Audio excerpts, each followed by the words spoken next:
할렐루야. 사순절 두 번째 주일에 오신 여러분들, 하나님의 은혜가 함께 하시기를 바랍니다.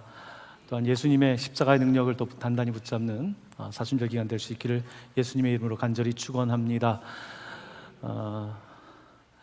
오늘은 홍수의 은혜 40일이라고 하는 제목으로 여러분께 말씀을 드리고자 합니다. 이번 주는 비가 참 많이 왔습니다. 정말 많이 왔습니다. 비도 오고 또 눈도 오다가 어제 조금 좋아진다 싶었더니 또 비가 옵니다. 저는 설교를 홍수의 은혜 40일이라는 제목을 준비했기 때문에 개인적으로는 좋았습니다.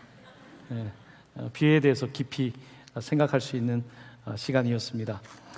보통 노아의 홍수 이야기라면 홍수의 심판이라는 표현을 쓰는데 좀 어울릴 것 같지 않은 홍수의 은혜라는 좀 역설적인 제목을 가지고 여러분께 말씀을 전하려고 합니다.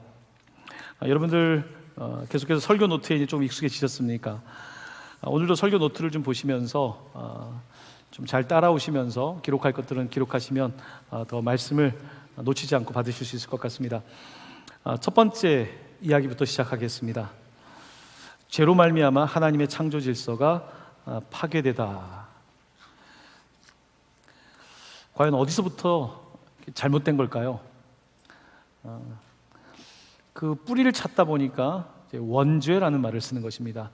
오리지널 신, 원래부터 있었던 그 최초의 것을 원죄라고 말하죠.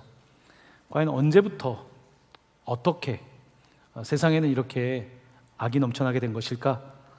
바로 아담 때부터 죄가 세상에 들어왔다고 성경은 말씀하고 있습니다. 이제 노아의 시대까지는 아담으로부터 10대가 지난 겁니다. 10대. 그런데 그 시대에 살던 사람들은 보통 900세, 800세가 기본이니까 10대니까 9,000년 정도 되는 시간이겠죠. 이런 시간이 흘러가고 있는데 세상은 더욱더 악해지기 시작했습니다. 그래서 더 이상 돌이킬 수 없는 상태까지 세상은 가게 되었고 하나님께서는 이 상황을 해결하셔야만 됐던 겁니다. 조금 어렵게 말하면 돌이킬 수 없는 상태, 비가역적 상태에 이르게 된 것입니다. 예전에 알코올 중독인 분을 상담한 적이 있었습니다. 이분은 이제 간경화 중기를 지나가고 있었습니다. 조금 지나면 이제 말기로 가는 상황인데 이 술을 끊어야 되는데 상담을 받으러 와도 술 냄새가 납니다.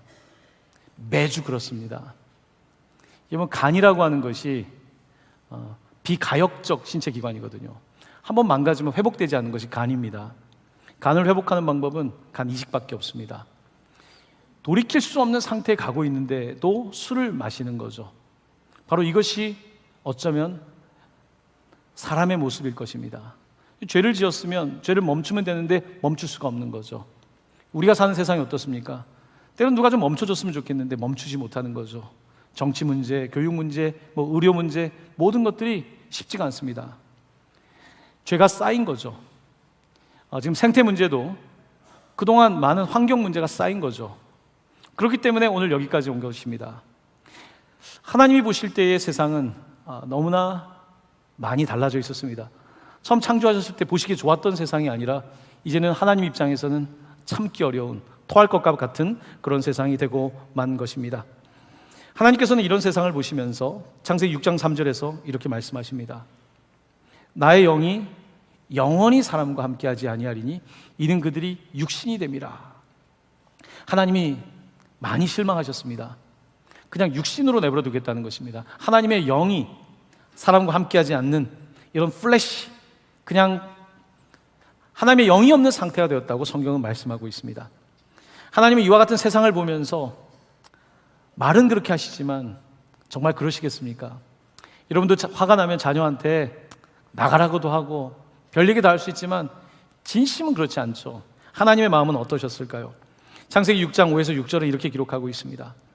여호와께서 사람의 죄악이 세상에 가득함과 그의 마음으로 생각하는 모든 계획이 항상 악할 뿐임을 보시고 땅 위에 사람 지으셨음을 한탄하사 마음에 근심하시고.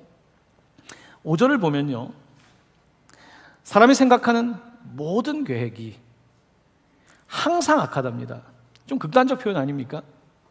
어떻게 사람이 모든 계획이 악합니까? 아닐 때도 있지 어떻게 항상 악합니까? 근데 성경은 이 인간의 죄가 그렇게 만만하지 않다는 것입니다.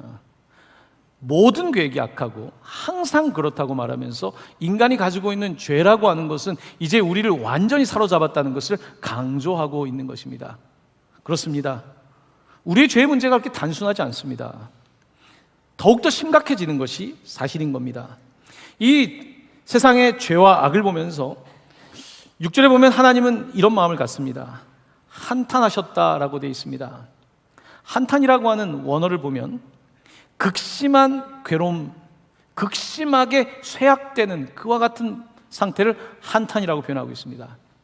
이 근심이라고 하는 표현도 조금 더 원어적으로 표현하면 어떤 것을 상실한 것에 대한 극도의 애도하는 마음, 그 슬픔을 표현하고 있습니다. 하나님이 만드신 세상을 잃어버린 거예요. 하나님이 창조하신 자식들을 잃어버린 거예요. 애도인 거예요. 근심이라고 하는 단어는 애도라고 하는 단어를 사용하고 있습니다. 하나님이 잃어버린 상실한 것에 대한, 내 자식에 대한, 이 세상에 대한, 하나님의 형상을 닮은 이 모든 것들에 대한 그 안타까운 마음을 담아서 표현하고 있는 것입니다. 바로 이 세상을 바라보면서 우리 그리스도인들도 하나님의 자녀된 입장에서 아파야 되는 거죠. 슬퍼야 되는 거죠. 안타까워야 되는 거죠. 바로 그러므로 우리는 세상 속에서 어떻게든지 주님의 빛을 잃지 않기 위해서 살아가는 것, 바로 우리 세상의 빛 동강교회가 가야 될 방향이기도 한 것입니다. 자, 이제 두 번째 주제로 넘어갑니다. 두 번째 주제는 노아의 홍수는 과연 심판인가 아니면 은혜인가 라고 하는 주제입니다. 분명히 노아의 홍수는 하나님의 진노의 심판이 맞습니다. 하지만 심판과 함께 하나님의 은혜라고 하는 중요한 그 내용이 계속해서 연결되어 있습니다. 이 두 가지를 함께 비교하면서 하나님의 은혜에 대한 말씀을 조금 더 드리고자 합니다. 조금 전에 노아는 아담의 10대 손이라고 말씀을 드렸습니다. 노아 위에 8대 손, 즉 노아의 할아버지의 이름이 여러분들이 잘 아는 무두셀라라는 이름입니다. 무두셀라. 우리가 성경 퀴즈 대회를 하면 항상 제일 오래 산 사람 이름이 무두셀라였죠. 이 무두셀라라고 하는 이 이름의 뜻은, 이름이 좀 길다 보니까 여러 가지로 해석할 수 있는데 죽음이란 뜻이 있고요, 심판이란 뜻이 같이 있습니다. 그러니까 무두셀라라고 하는 이름은 죽음을 가리키는 것이고 심판을 가리키는 것입니다.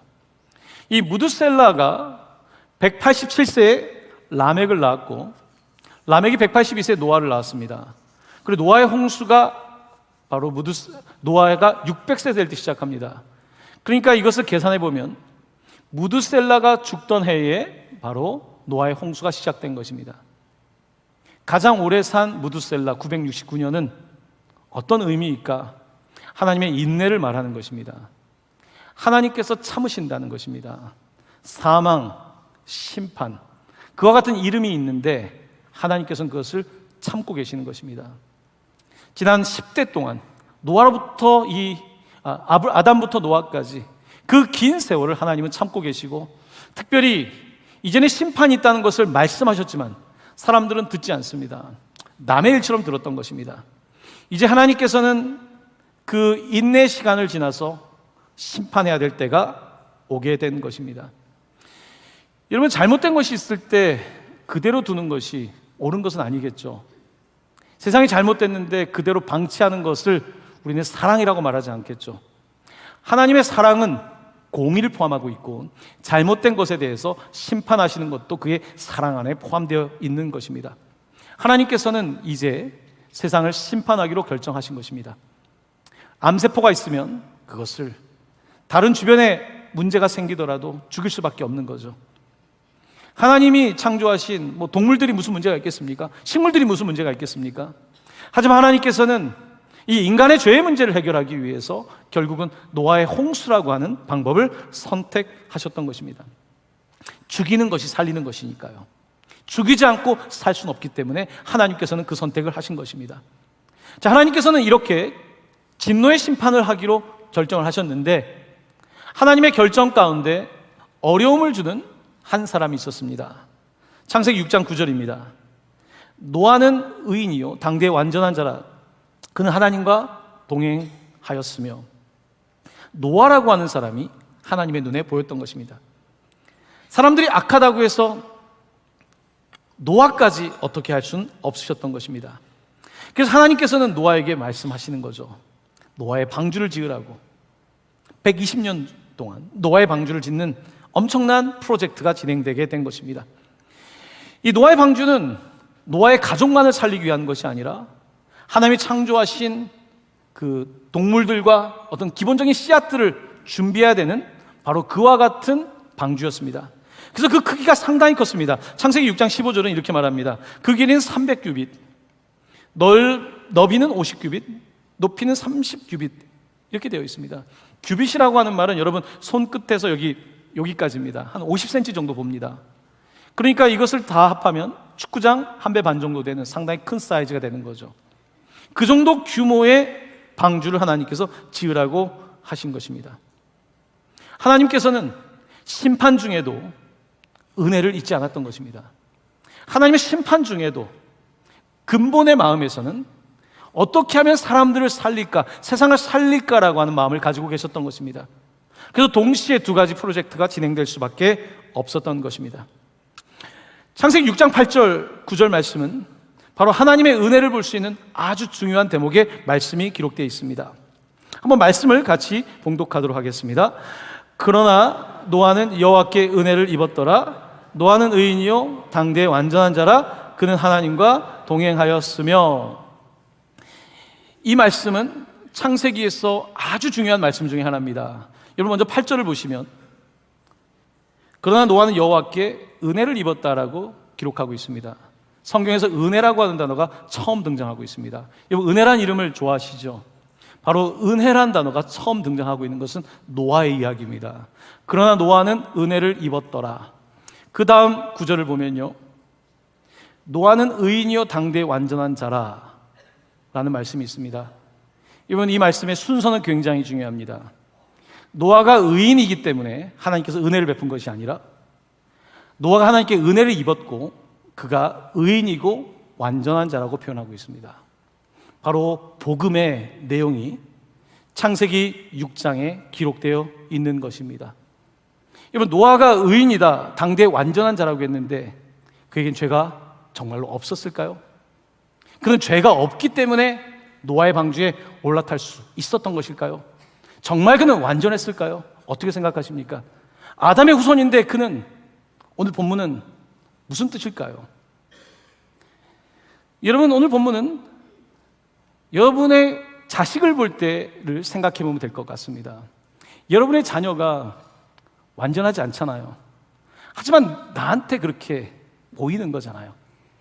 내 자식이 그렇게 의인 아니지만 나한테는 그런 거예요. 하나님께서는 노아가 완벽한 의인인 것이 아니라 하나님이 보시기에 정말 자녀라고 부를 정도로 그는 하나님을 사랑하고 하나님을 따라가는 사람이었다는 것입니다. 하나님의 은혜를 입었고 그 다음에 의인이고 그 다음에 완전한 자다, 하나님과 동행했다라고 하는 말씀이 이어지고 있는 것입니다. 바로 이 말씀은 바로 구원에 관한 명확한 신약 성경에 있는 말씀을 우리에게 가르쳐주고 있는 것입니다. 우리가 구원을 받는 것은 은혜에 의하여 by grace, 믿음으로 말미암아 through faith, 믿음을 통해서 구원을 받는 것이죠.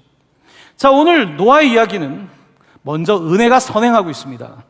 노아는 은혜를 입었고 또한 그 뒤에는 그가 믿음을 가지고 있었고 다른 사람들은 눈에 보이는 대로 자신이 원하는 대로 모든 것들을 취하는 세상 속에서 보이지 않는 하나님을 믿었고 그렇기 때문에 그가 의인이다, 완전한 자라고 칭함을 받게 된 것입니다. 하나님과 동행하는 또한 바로 성화의 삶을, 거룩한 삶을 그가 살고 있었던 것입니다. 바로 신약 성경이 계시하고 있는 그 말씀을 노아는 그대로 살고 있었던 것입니다.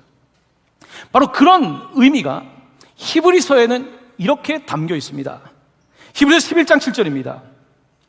믿음으로 노아는, 자, 믿음이라는 단어를 사용하고 있습니다. 믿음으로 노아는 아직 보이지 않는 일에 경고하심을 받아 경외함으로 방주를 준비하여 그 집을 구원하였으니 이로 말미암아 세상을 정죄하고 믿음을 따르는 의의 상속자가 되었느니라. 아멘.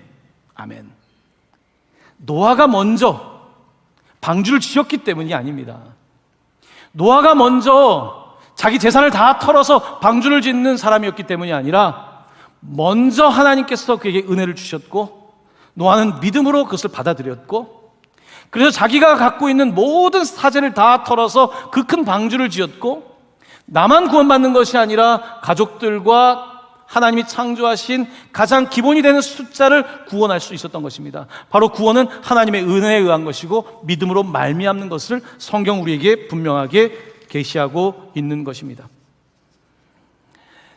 자, 이렇게 하나님께서는 세상을 심판하시는 하나님이시지만 동시에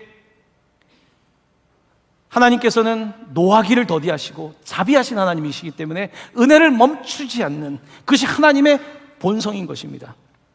요즘 세상은 날이 갈수록 더욱더 죄가 깊어지고 있습니다.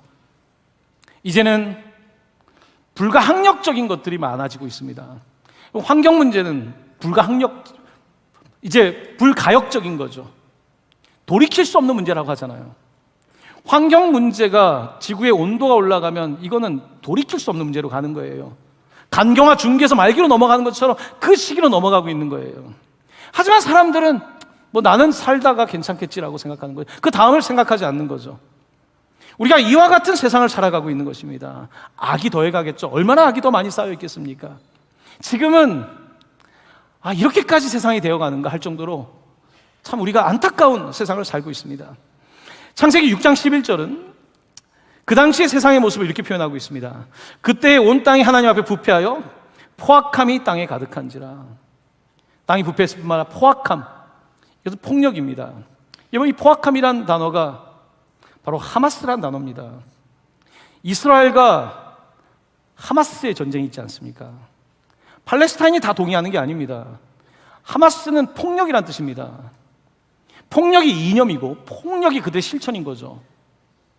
바로 포악함이라고 하는 이것이 사람들에게 이제 그들의 이름이 되고 있는 것입니다.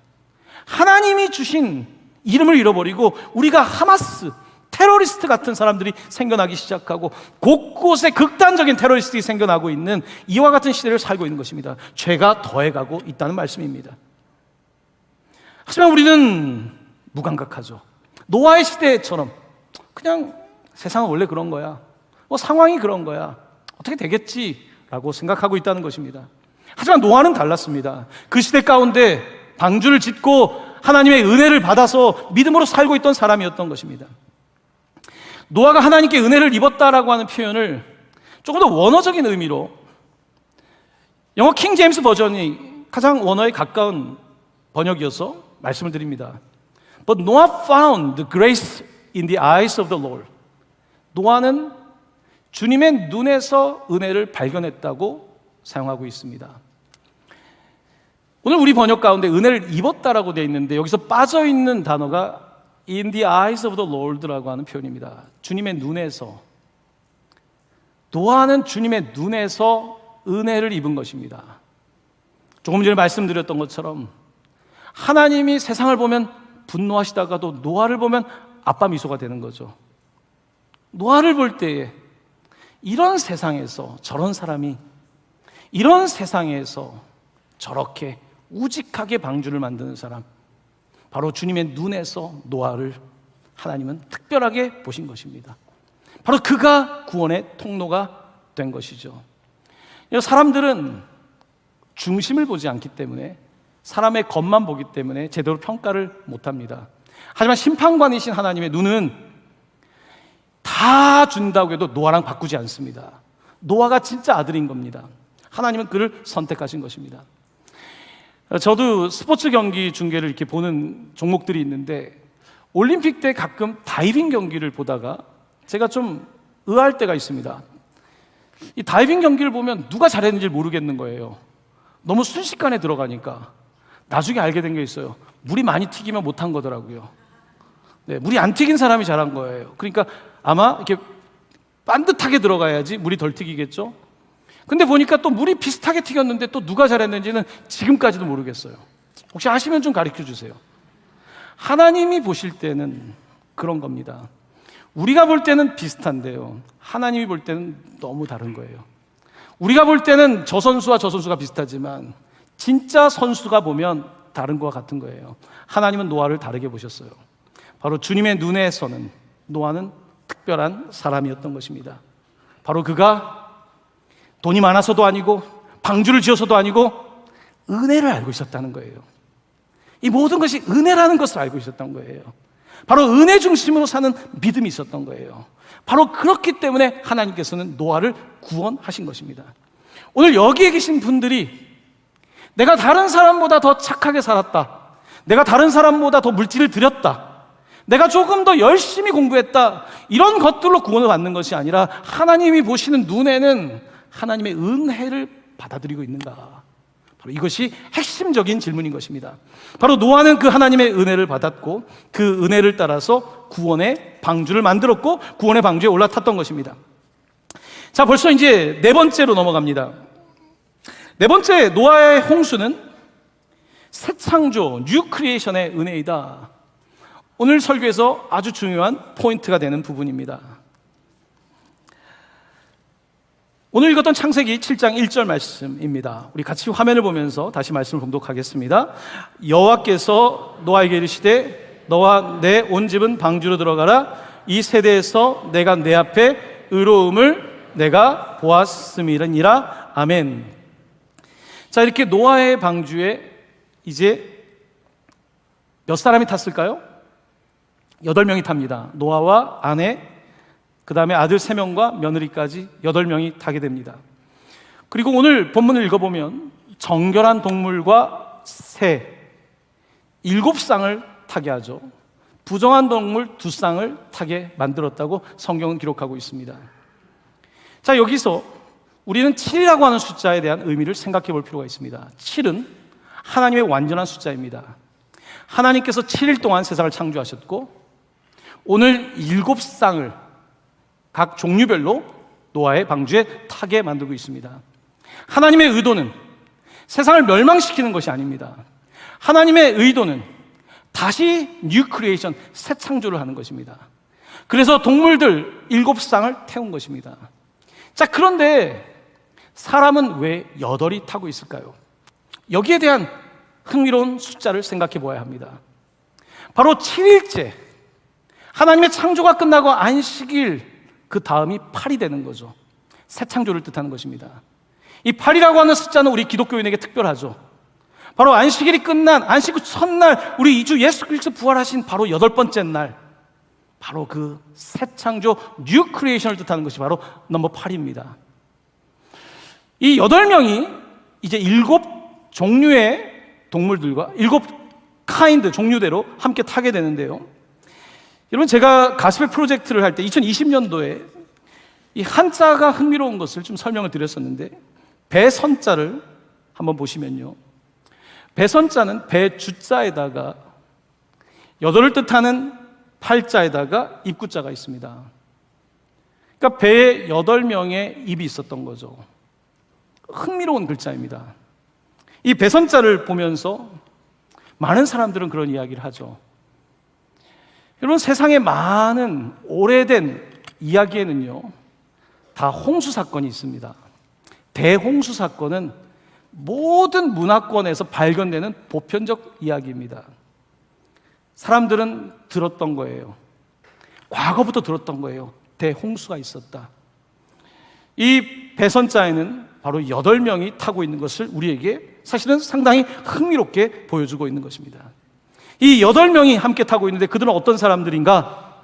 바로 새 창조를 위한, 뉴 크리에이션을 위한 8명의 사람들이 승선하고 있었던 것입니다. 자, 이제 배에 올라탔습니다. 7 쌍의 정결한 짐승들과 이제 8명이 올라탔는데요, 이제 문이 닫혔습니다.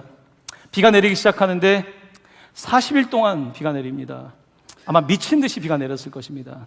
상상을 초월할 정도로, 아마 하늘문이 열렸다고 생각할 정도로 비가 내렸을 것입니다.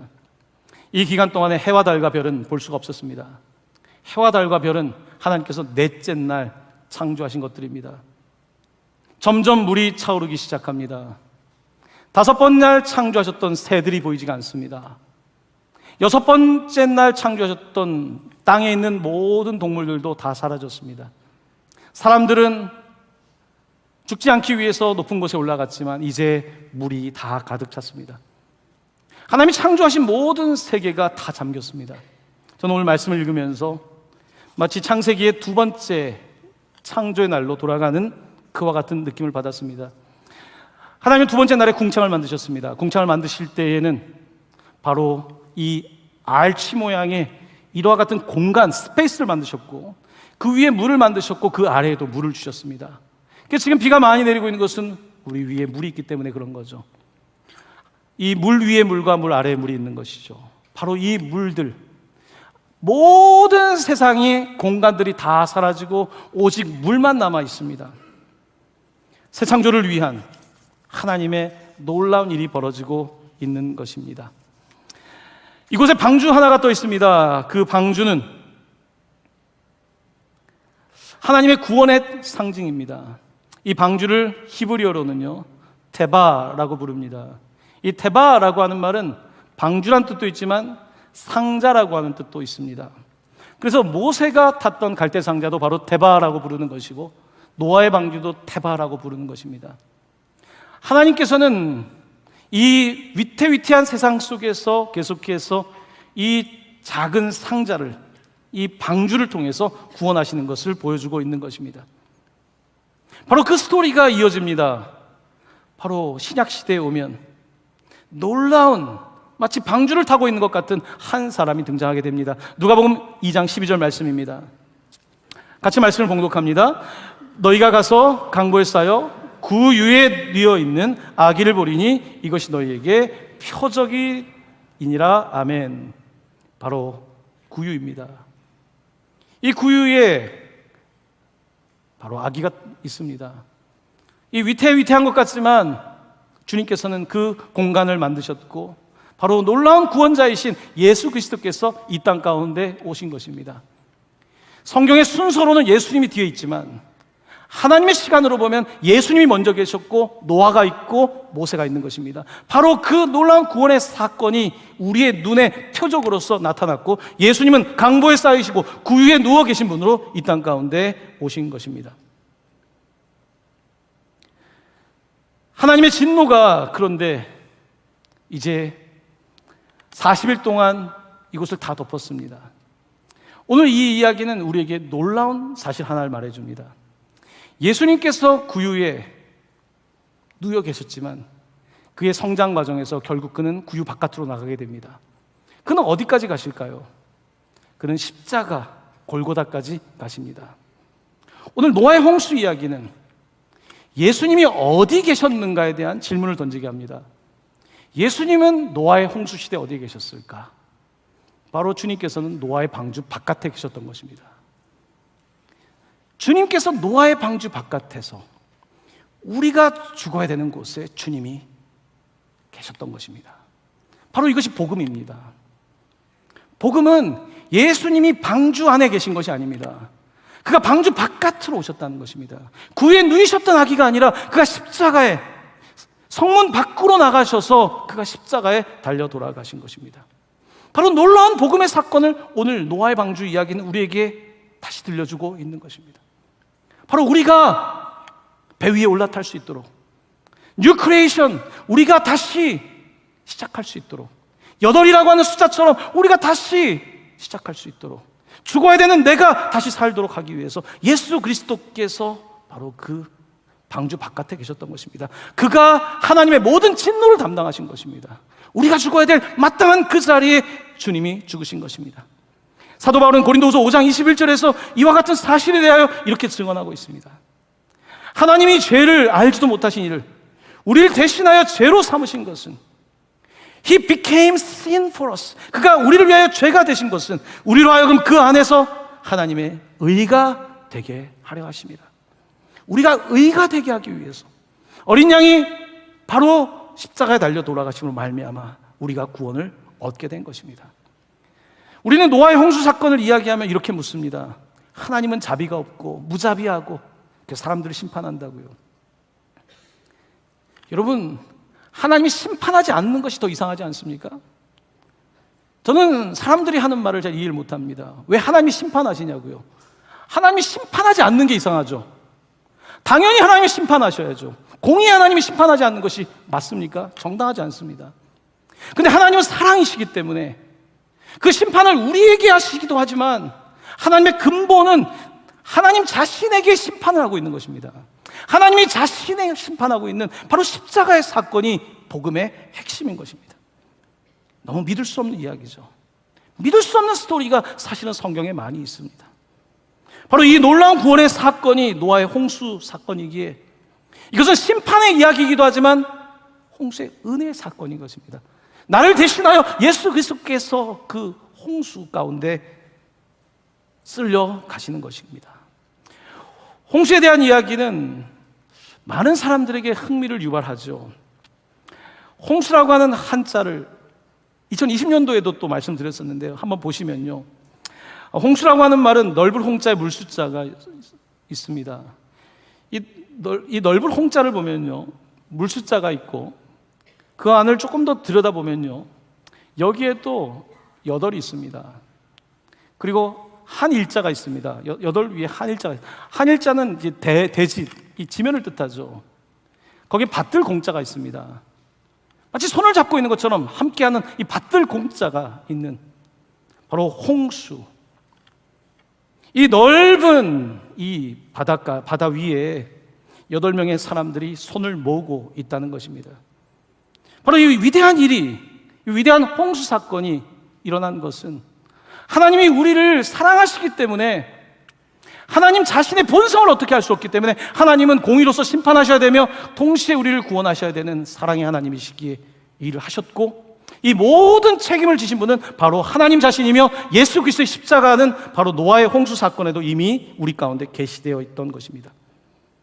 이제 세상은 다 덮여 있고 물천지입니다. 하늘 위에도 물이고 아래도 물이고요. 창세기 1장 2절은 창조의 이야기를 놀랍게 들려주고 있습니다. 땅이 혼돈하고 공허하며 흑암이 깊음 위에 있고 하나님의 영은 수면 위에 운행하시니라. 하나님께서 태초에 천지를 창조하실 때에 바로 이 수면 위에 하나님의 영이 운행하셨던 것처럼 오늘 세컨드 크리에이션이라고 말할 수 있는 노아의 이야기를 통해서 하나님께서는 모든 것이 덮여있는 마치 두 번째 날과 같은 이때에, 아니 두 번째 날이 아니라 첫 번째, 빛이 없는, 빛도 없고 아무것도 없는 암흑 같은 이곳에 바로 하나님의 영이 운행하고 있었다는 것입니다. 하나님의 구원의 방주가 나타난 것입니다. 40일 동안 비가 내리고 세상은 다 덮였고 150일 동안 물이 가득했습니다. 하나님은 사람들을 보며, 하나님의 형상을 닮은 자식인데 어떡합니까? 다시 기억하십니다. 내 자식들을 생각합니다. 노아를 생각하고 미래의 우리들을 생각하십니다. 그리고 다시 바람을 일으키시고 이제 물이 빠지기 시작합니다. 그리고 드디어 육지가 드러나기 시작하고요. 다시 새들이, 다시 꽃들이, 그리고 동물들이, 그리고 8명의 사람들을 통하여서 다시 새로운 세상이 시작되는 것입니다. 하나님께서는 이때 노아가 첫 번째 제사를 드렸을 때에 그에게 이렇게 말씀하셨습니다. 창세기 9장 1절 말씀입니다. 하나님이 노아와 그 아들들에게 복을 주시며 그들에게 이르시되, 함께 봉독합니다. 생육하고 번성하여 땅에 충만하라. 아멘. 하나님께서는 아담과 하와에게 하셨던 말씀을 다시 하십니다. 생육하고 번성하여 땅에 충만하라. 하지만 이전처럼 그렇게 생육하고 그전처럼 번성하고 그런처럼 하지 말아라. 하나님께서는 우리에게 다시 뉴 크리에이션, 새 창조의 은혜와 함께 책임과 사명도 주신 것입니다. 하지만 우리의 죄가 너무 깊습니다. 모든 생각하는 것이 악하고 항상 악하다는 것입니다. 이게 과장된 게 아닙니다. 우리가 그렇습니다. 점점 세상은 그렇게 가는 것입니다. 하나님이 이런 시대에 우리 스스로가 구원할 수 없기 때문에 예수 그리스도께서 십자가에 달려 돌아가심으로 말미암아 우리를 방주에 태워주신 것입니다. 이제 우리는 그 방주에 올라탔습니다. 방주에 올라탔기 때문에 이제 나는 구원받았다라고 안심하고 살면 될까요? 하나님의 은혜를 그렇게 값싼 것으로 만들면 될까요? 로마서 6장 20절을 우리에게 가르치고 있습니다. 죄가 더한 곳에 은혜가 더욱 넘쳤나니. 죄가 더한 곳에 은혜가 더욱 넘칩니다. 노아의 가족들은 어땠을까요? 배 위에서 어땠을까요? 그 물바다 속에서 손을 모으고 그들은 어땠을까요? 아마 감격했을 것입니다. 죄가 넘친 곳에 은혜가 더욱 넘쳤을 것입니다. 오늘 세상이 악하면 악할수록 어쩌면 은혜는 더욱 넘치는 것입니다. 은혜는 더욱 넘쳐요. 여러분, 은혜는 절대 사라지지 않습니다. 왜냐하면 하나님이 사랑이시기 때문에 그 은혜가 넘치고 더욱 넘치는 것입니다. 하지만 믿음의 그릇이 준비되지 않은 사람은 은혜가 무슨 말인지도 모르고 그냥 그렇게 하나님을 방편으로 삼아 사는 것이겠죠.